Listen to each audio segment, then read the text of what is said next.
Bismillahirrahmanirrahim. Bismillahirrahmanirrahim. Assalamualaikum warahmatullahi wabarakatuh. Waalaikumsalam warahmatullahi wabarakatuh. Alhamdulillahi hamdan katsiran tayyiban mubarakan fihi kama yuhibbu rabbuna wa yardah. Wa asyhadu an la ilaha illallah wahdahu la syarika lah. Wa asyhadu anna Muhammadan abduhu wa rasuluhu la nabiyya ba'dah. Wa qala Allah ta'ala a'udzu billahi minasy syaithanir rajim. Bismillahirrahmanirrahim. Ya ayyuhalladzina amanu taqullaha haqqa tuqatih wa la tamutunna illa wa antum muslimun. Allahumma salli wa sallim ala nabiyyina Muhammadin wa ala alihi wa ashabihi ajma'in, amma ba'du. Ikhwani wa akhwati fillah, bapak-bapak, ibu-ibu, hadirin kaum muslimin jamaah salat subuh yang dimuliakan Allah Subhanahu wa taala. Alhamdulillah, bersyukur kita kepada Allah Jalla wa Ala, pagi ini masih diperkenankannya kita memiliki al-iman, al-Islam, kenikmatan dan kenyamanan, ketenangan di dalam melakukan ibadah, yaitu salat subuh. Dan alhamdulillah kita lanjutkan dengan kajian atau menuntut ilmu. Mudah-mudahan ini menjadi wasilah untuk mempermudah kita memasuki surga Allah Subhanahu wa taala. Salawat dan salam kita aturkan kepada Nabi kita yang mulia Muhammad Rasulullah sallallahu alaihi wasallam, pada keluarga, para sahabat, tabi'in, tabi'in. Semoga Allah Subhanahu wa taala jadikan kita orang yang istiqamah di dalam menjalankan apa yang telah Rasulullah ajarkan kepada para sahabat dan generasi setelahnya. Dan mudah-mudahan kita semua mendapatkan syafaat dari Rasulullah yaumul qiyamah kelak. Amin ya rabbal alamin. Bapak Ibu yang Allah muliakan, pagi yang indah ini kita akan belajar bersama-sama tentang bagaimana agar sholat yang menjadi ibadah rutinitas kita khusyuk. Bagaimana ibadah yang mulia ini kita lakukan dengan tenang dan berpengaruh tidak hanya kepada pribadinya, tapi juga kepada orang lain. Pembahasan agar khusyuk dalam sholat ini sekedar hanya kita kupas kopernya saja. Kalau dikupas lebih dalam mungkin waktunya memerlukan waktu yang cukup panjang. Jawab Allah muliakan, kenapa kita penting membahas masalah tema yang walaupun sederhana ini? Bagaimana sholat kita khusyuk?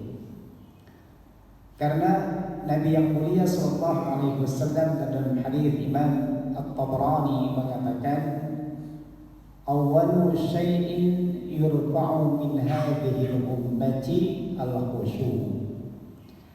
Perkara pertama yang diangkat dari umat ini adalah masalah kekhusyuan. Jadi yang hilang pertama dalam hati manusia ini adalah kekhusyuan. Hatta la tara fiha khashi'an, sampai kalau kita melihat seseorang itu sholat gak ada unsur kekhusyuannya, hanya sekedar sholat saja. Mungkin bisa gerakannya tidak tepat, mungkin badannya bergerak-gerak, atau mungkin terlihat badannya khusyuk tapi hatinya itu kacau, hatinya tidak khusyuk. Nah, di antara salah satu cara yang harus kita rutinkan pula untuk meraih ibadah khusyuk ini dalam salat, doa yang Rasulullah SAW ajarkan. Allahumma inni a'udzu bika min ilmin la yanfa' wa min qalbin la yakhsha wa min nafsin la tashba' wa min da'watin la yustajabu laha. Apa kira-kira? Belum ya? Nah, coba kita kasih waktu mungkin sekian detik. Coba ikutin saya saja. Allahumma inni a'udzu bika min ilmin la yanfa' wa min qalbin la yakhsha wa min nafsin la tasba' wa min da'watin la yustajabu laha. Ini antara doa-doa yang Rasulullah ajarkan agar hati kita ini memiliki sifat khusyuk. Beliau bersabda, "Ya Allah, aku berlindung kepadamu dari ilmu yang tidak ada manfaatnya, dari hati yang tidak khusyuk, dari jiwa yang tidak pernah puas, dan dari doa yang tidak dikabulkan." Al-Imam Ibnu Rajab Al-Hambali, seorang ulama pada abad ke-7 itu, mengaitkan antara ilmu dengan kekhusyuan. Orang yang punya ilmu, semakin paham dia dengan ilmunya, semakin paham dia dengan agamanya, maka amat sangat memungkinkan dia khusyuk dalam sholatnya. Tapi kalau ilmunya tidak ada gunanya, maka itulah yang barangkali membuat hatinya tidak khusyuk di dalam sholat. Nah, jamaah memuliakan, apa khusyuk itu? Para ulama ahli bahasa mengatakan khusyuk ini asal katanya dari 3 huruf, kha, shin, dan ain. Khasya'a, yang maknanya itu adalah merendah, menunduk. Jadi secara bahasa seperti ini.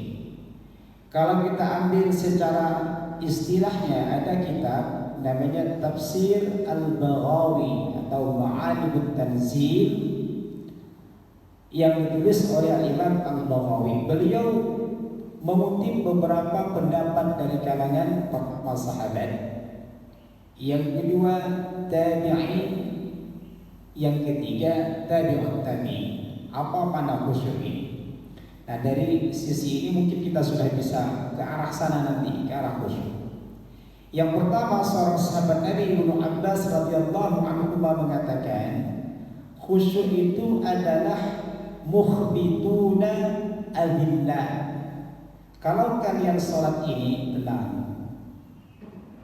dan merendahkan diri, itu namanya khusyuk. Yang kedua, kata Al-Hasan Al-Basri, seorang ulama tabi'in, dan Imam Qatadah mengatakan, khusyuk itu ketika Anda memiliki jiwa al-khaifuna, ada perasaan takut. Kalau sholat takut akan azab Allah, takut akan tidak diterima sholat kita, takut akan doa kita enggak diijabah, ada sifat takut.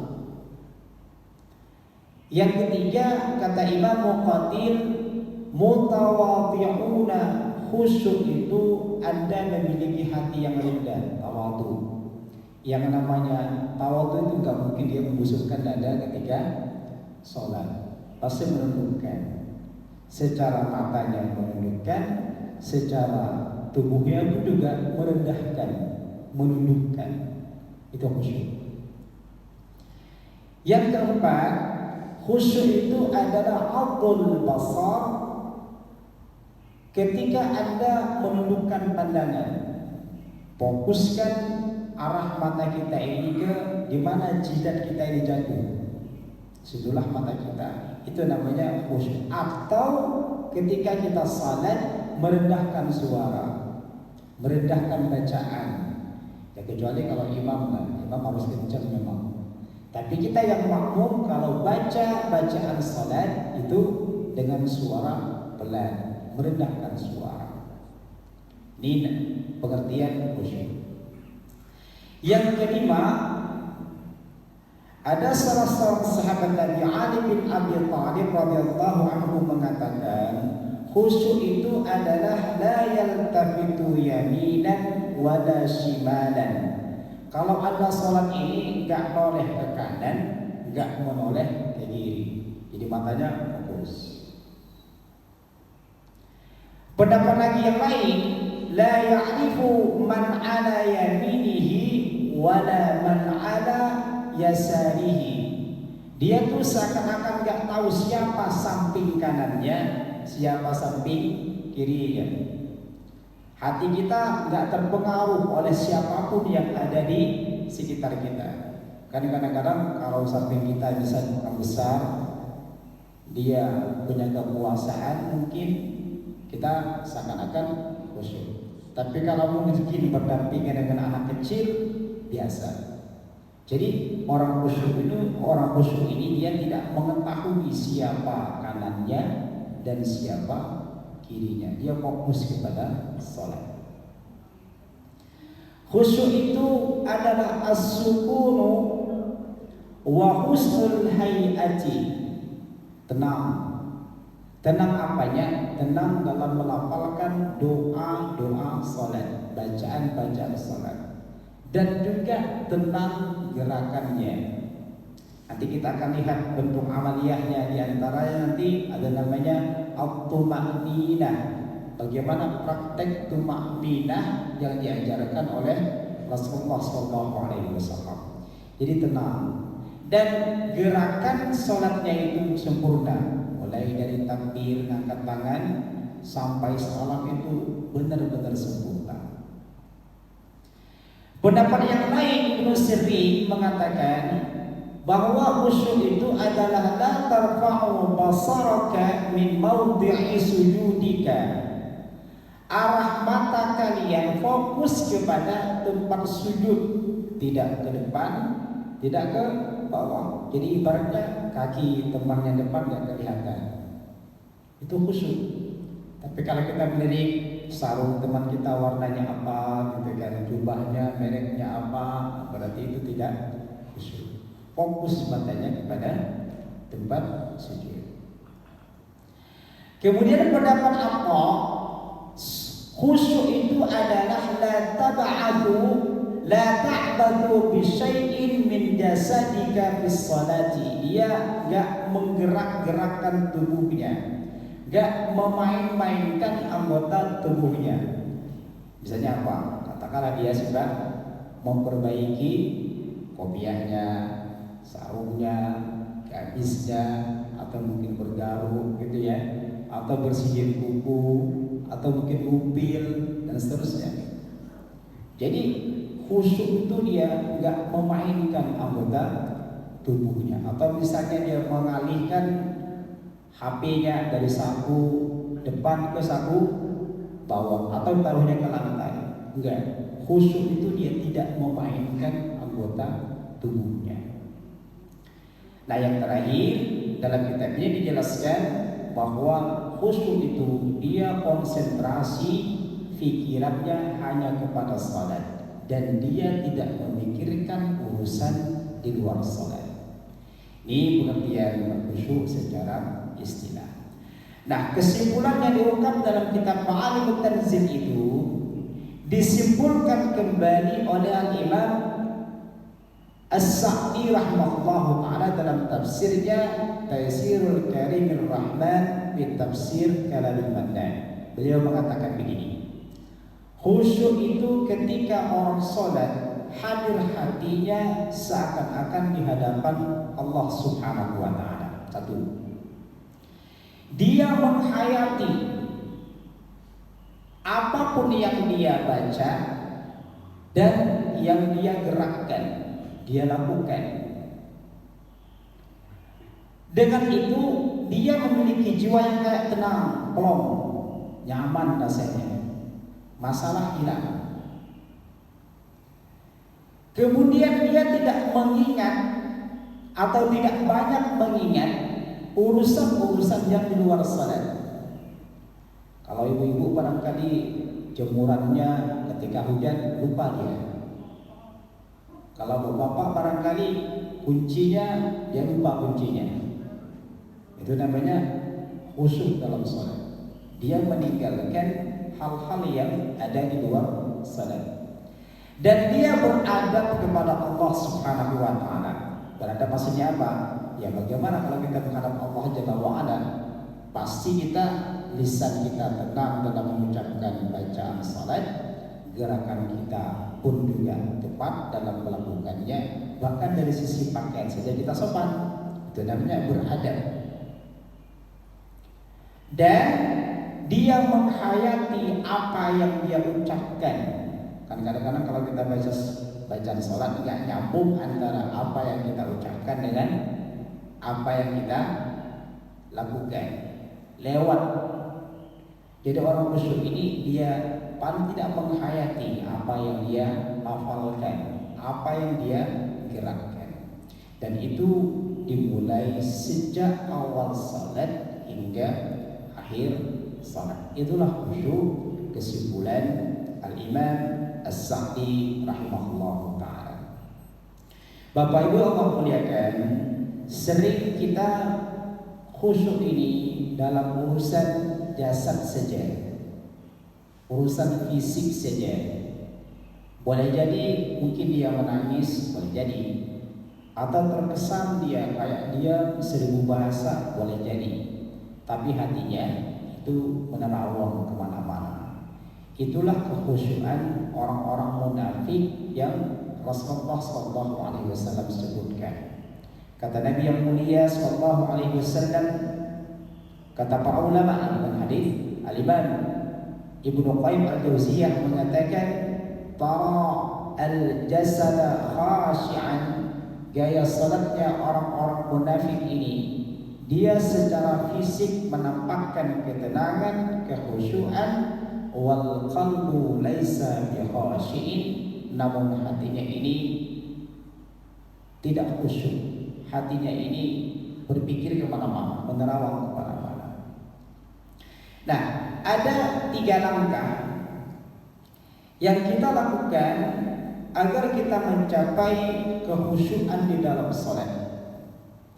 Pertama, ada namanya bina'ut tasawwur. Bagaimana paradigma kita terhadap salat. Yang kedua, al-isti'dad, persiapan lahiriah dan batiniyah kita. Yang ketiga, bagaimanakah praktek salat yang Rasulullah SAW ajarkan.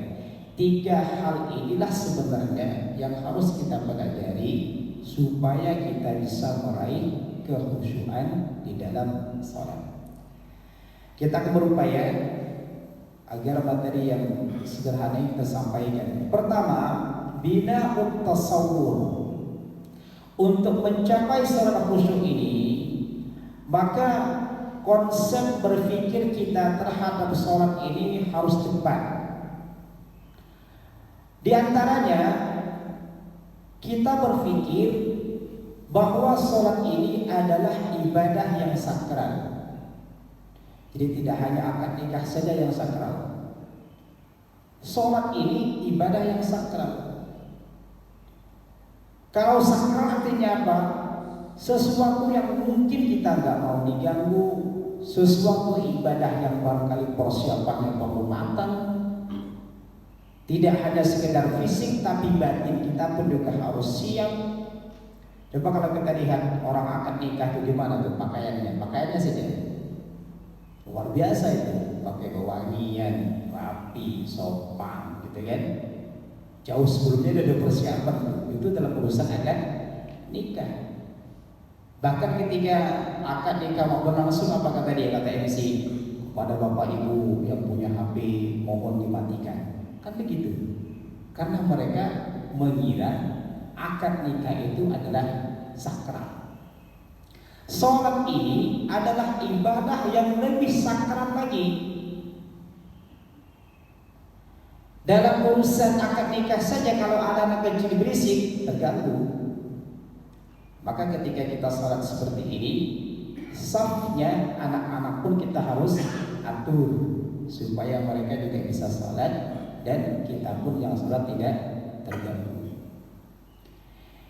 Yang kedua, pikiran kita atau paradigma kita terhadap sholat ini, bahwa sholat ini adalah penentu baik buruk masa depan kita. Kalau sholatnya benar, masa depan kita ini akan ceria, dunia dan akhirat.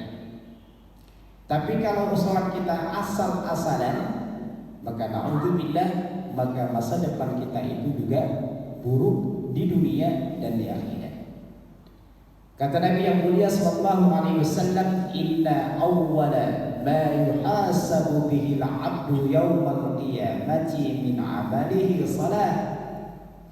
Pertama yang Allah tanya, yang Allah hisab, yang Allah proses dalam semua amal anak Adam itu adalah salatnya yaumul qiyamah kelak.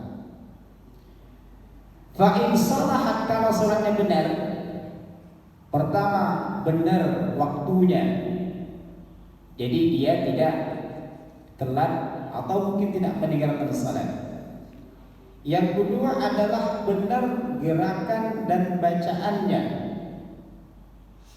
Yang ketiga adalah benar tempatnya.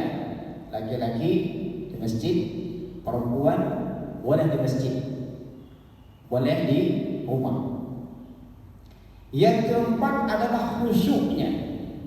Ketika betul empat hal ini, maka faqad aflaha wa anjaha, maka dia mendapatkan keberuntungan dan keselamatan.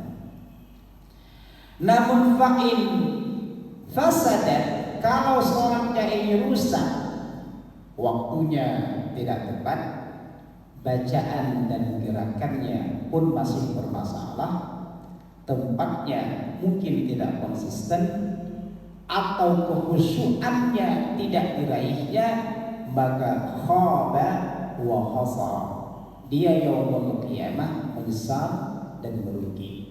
Jadi Rasulullah ini sebenarnya sudah memberikan kunci kepada kita. Secara logikanya begini, ada 10 soal.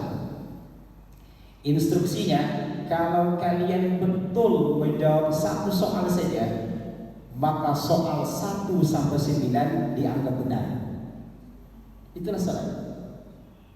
Tapi kalau misalnya ada instruksi, kalau salah 1, maka soal nomor 2 sampai 10 dipandang salah.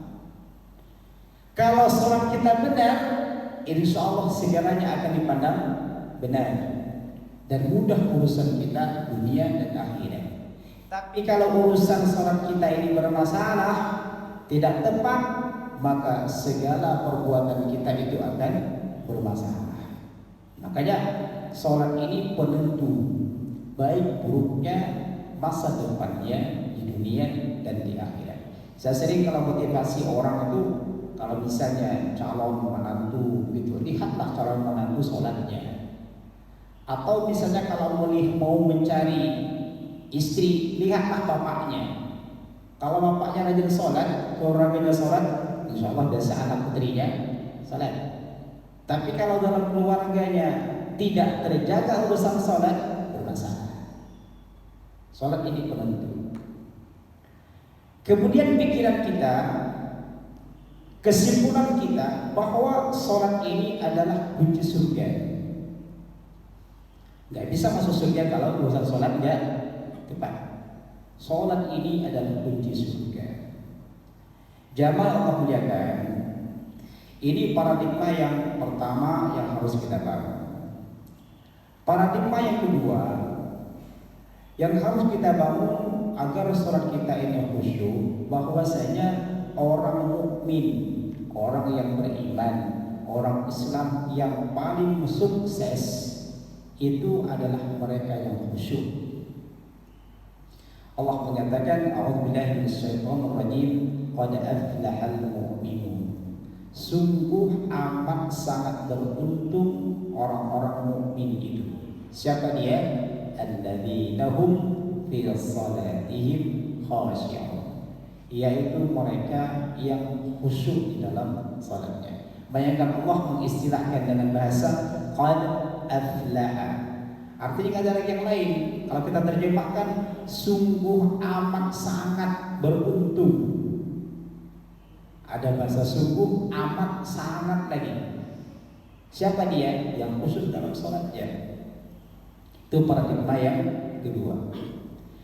Yang ketiga, kita memahami bahwa kalau salat kita khusyuk ini, maka pasca salat, selesai salat, terbersihlah, tersucilah dirinya daripada dosa, dan dia lahir dan dia seakan-akan seperti bayi yang baru lahir dari rahim ibunya.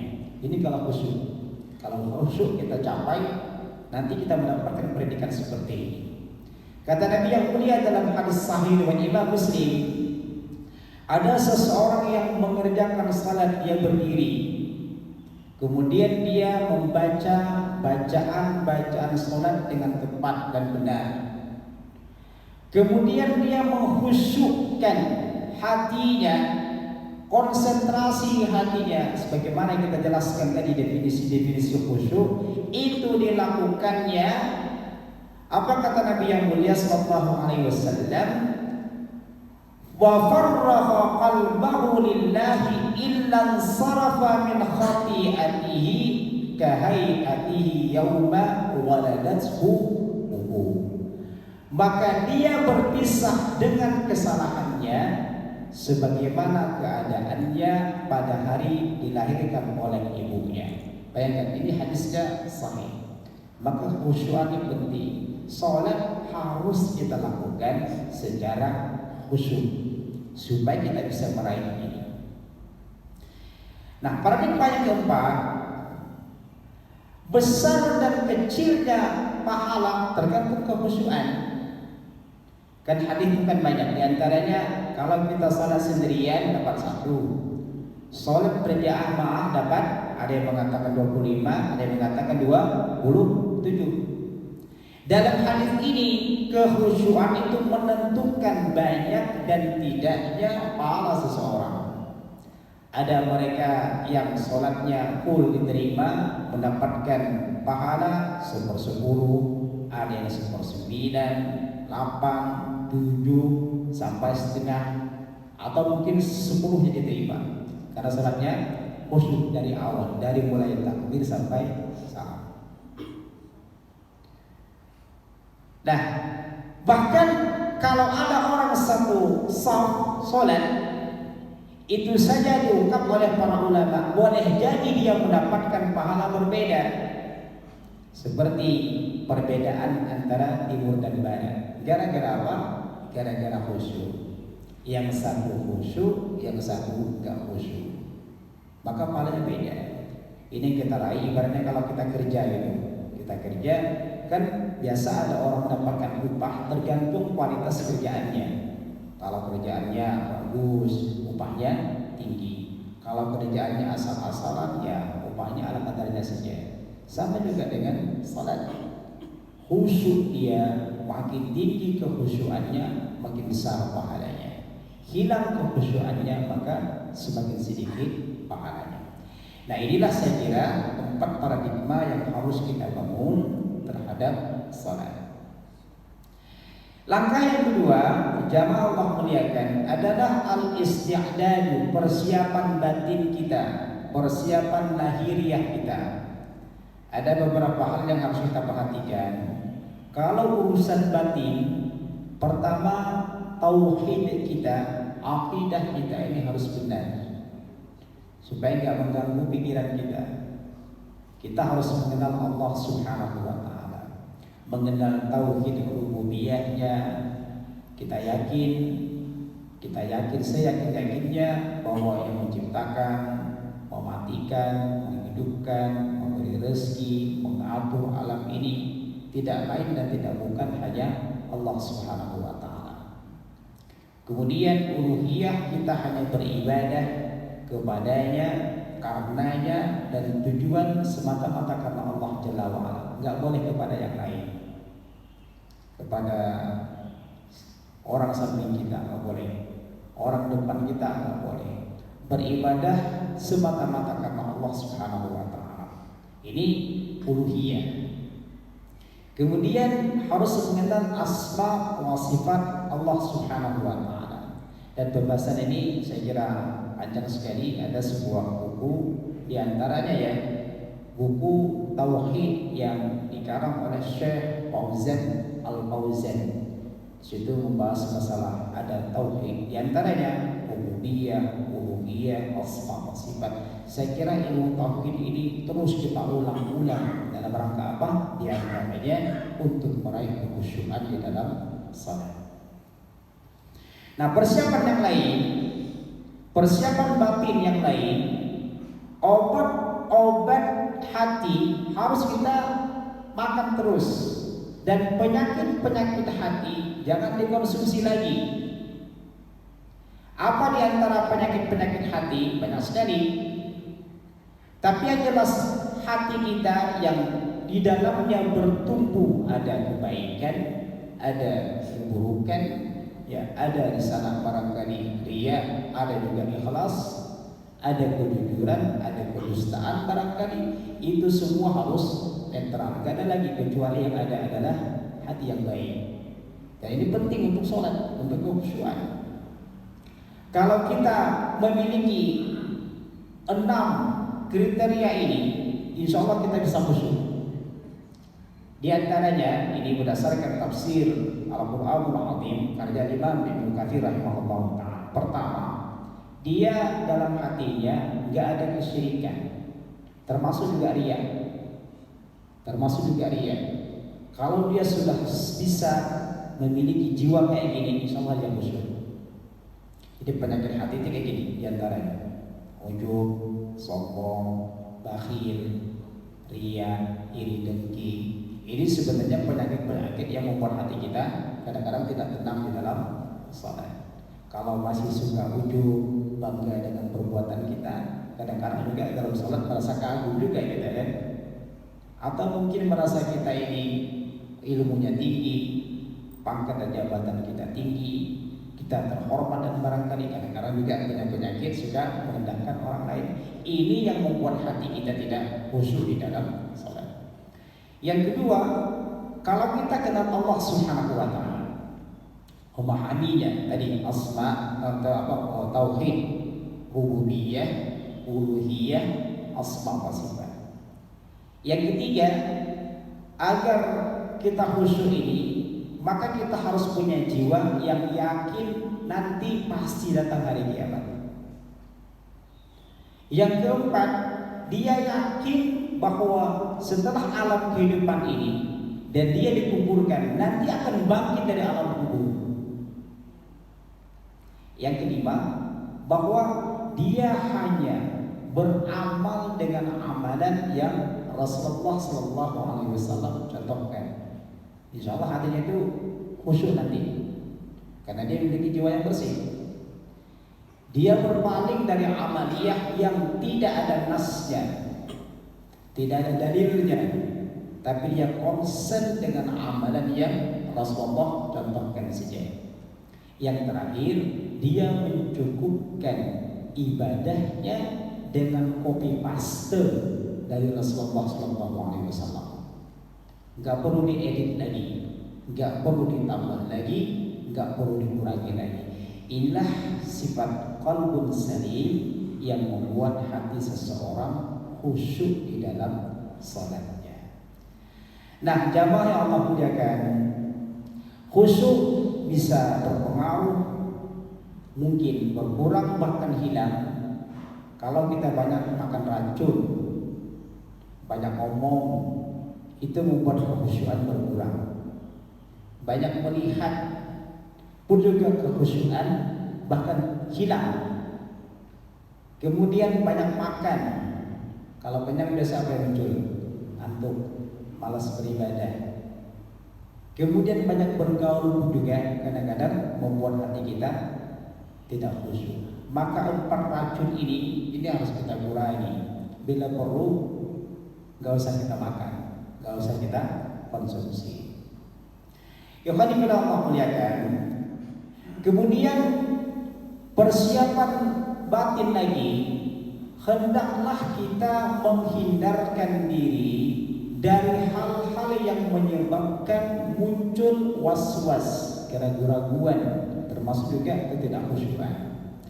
Kata Imam Ibnu Taimiyah rahimahullahu taala dalam kitabnya Majmu'ul Fatawa, ada 2 unsur yang berpengaruh sekali kenapa seseorang tidak tenang hatinya, tidak khusyuk jiwanya, lebih-lebih lagi di dalam salat. Yang pertama apa?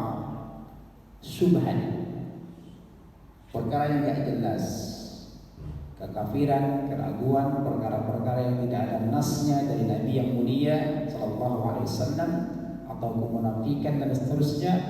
Itu yang membuat hati kita enggak mungkin mencapai kekhusyuan.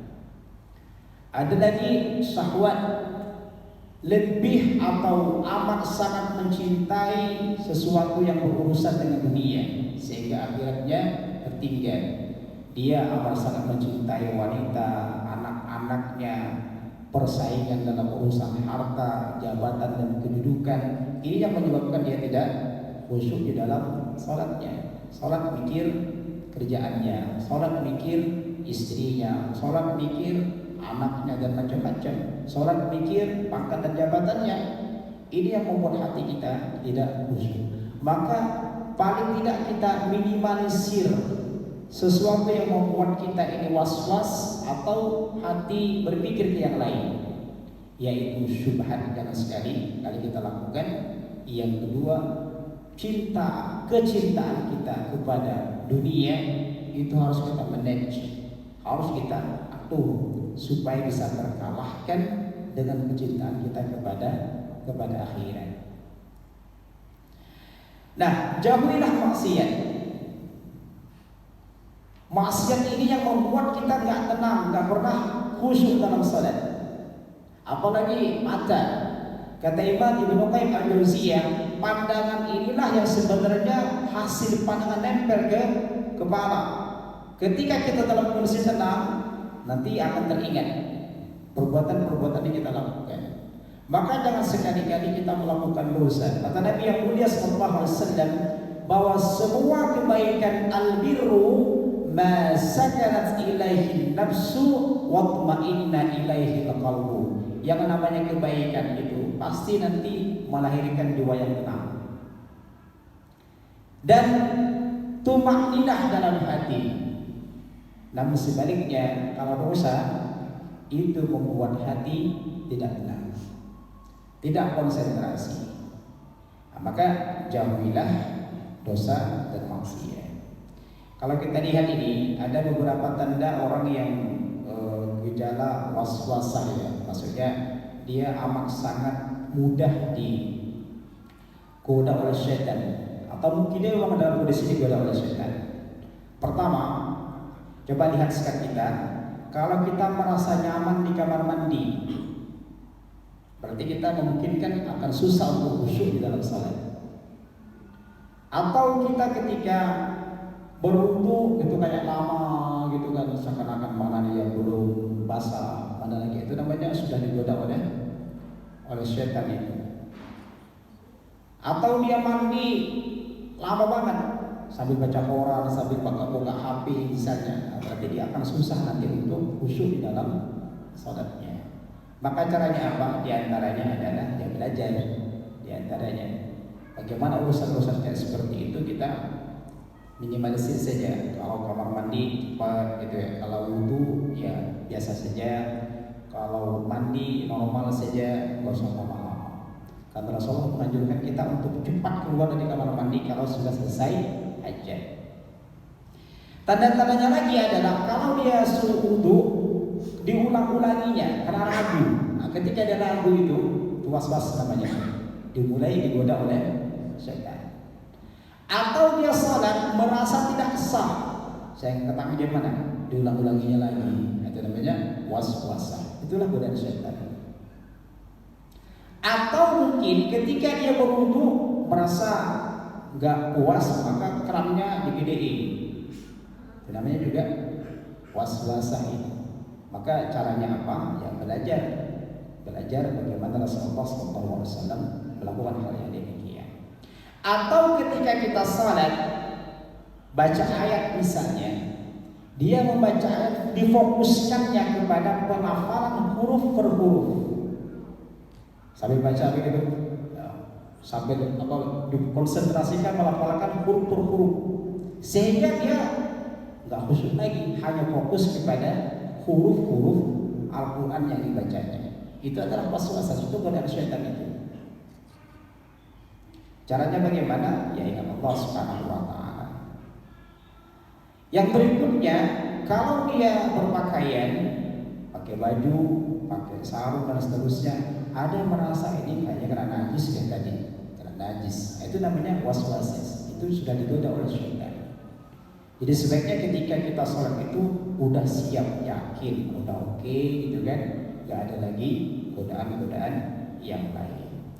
Jamaah Allah muliakan, maka di antara yang dilakukan Nabi yang mulia Sallallahu Alaihi Wasallam, kalau memang ada was-was ketika kita keluar dari kamar mandi, merasa ini mungkin kena najis dan seterusnya, maka Rasulullah cukup memercikkan air pada kemaluannya atau kepada sarungnya, dipercikkan saja, bukan disiram satu gayung, bukan, dipercikkan saja.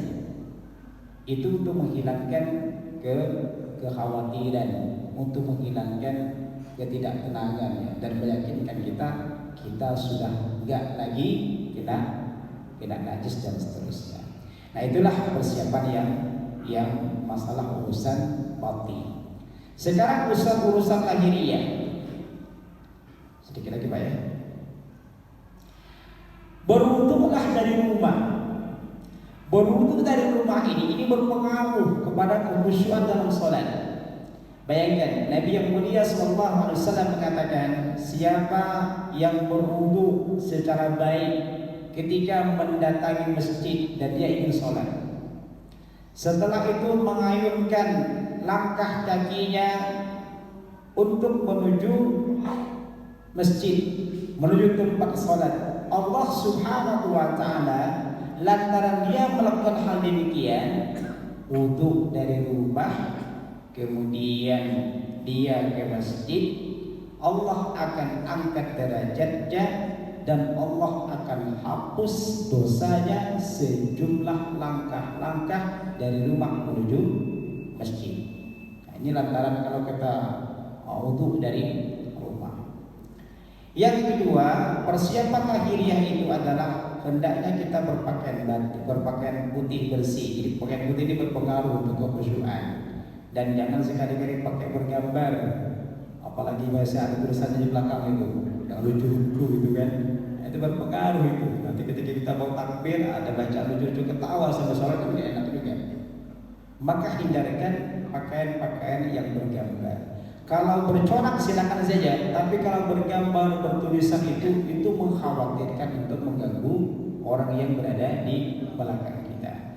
Dan ternyata dalam syariat, ketika Allah Jalla wa'ala mengatakan, ya bani Adam khudhu zinatakum inda kulli masjidin, wahai anak Adam, kalau kalian ke masjid maka pakailah pakaian yang indah. Kata para ulama terhadap ayat ini, pakailah pakaian yang berwarna putih, karena berpengaruh kepada kekhusyuan di dalam salatnya. Cobalah kita bandingkan, kalau kita salat malam pakai baju putih dengan selain baju putih, beda.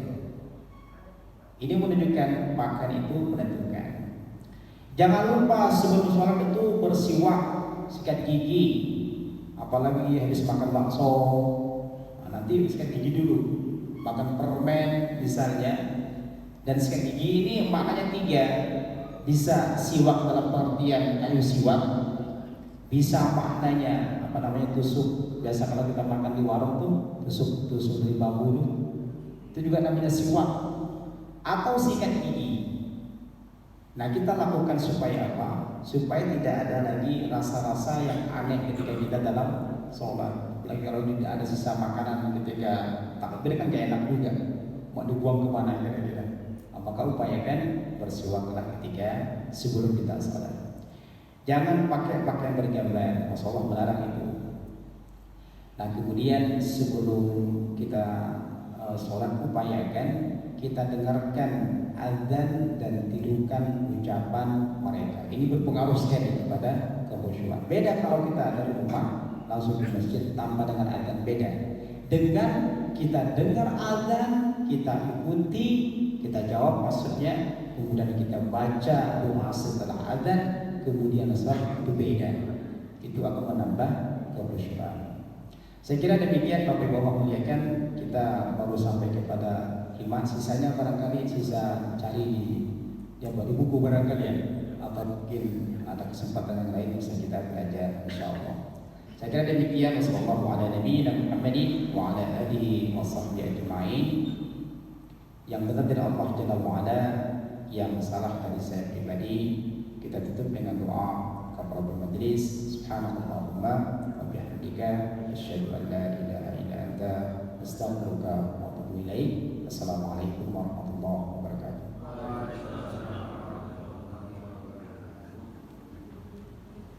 فبأي آلاء ربكما تكذبان